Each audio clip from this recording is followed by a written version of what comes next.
We are going to the synagogue today. We're going to heaven.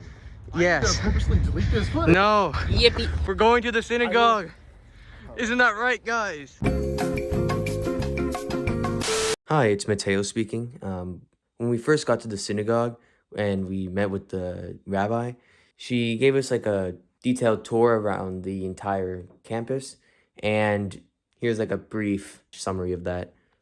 So this is called a sukkah, and the roof isn't supposed to be too strong or too solid. You're supposed to be able to see stars through the roof. So it's supposed to feel temporary, like just to have a sense of the fragility and beauty of life and our gratitude for the harvest. What the rabbis and authorities were able to do was like really debate the law, like really get like seriously discuss and consider. We've had to adopt the technology. Like 4.5 years ago, we did not have a live stream.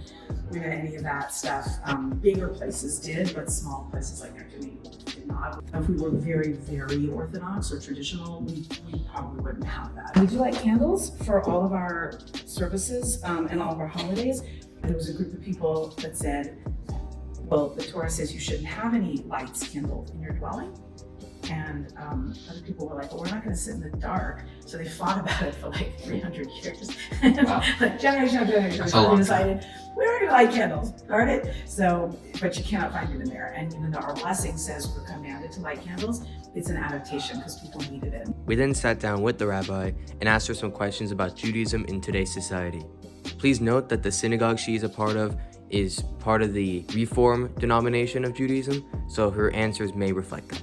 What challenges do you face in maintaining a kosher diet? We're adaptable in our kosher observance, meaning that we will eat vegetarian pretty much anywhere we have already got plates. There are people that don't do that, and it's very restrictive. We've always wanted to value our friendships more than like whether they have the right plates. So as long as it's vegetarian, we're okay, and we're happy with that too. How do you create a meaningful Shabbat experience? What I beg people to do, if possible, is at least to just light candles and just take a long minute.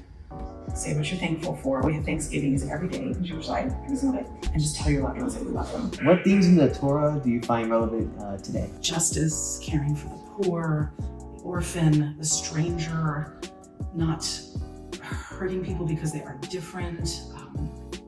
One of the most often repeated teaching in the Torah is do not oppress strangers because you were strangers in the land of Egypt. How has the synagogue adapted to the needs of modern Judaism and the modern world? We have books. Our prayer book is new for the holidays. There's a lot more meditations and a lot more modern teachings, a lot more poetry. We use music in the service more than we ever did. How do you believe Judaism will persevere for the future? Somehow we managed to stagger on. The world is pretty small. We're running out of places to go.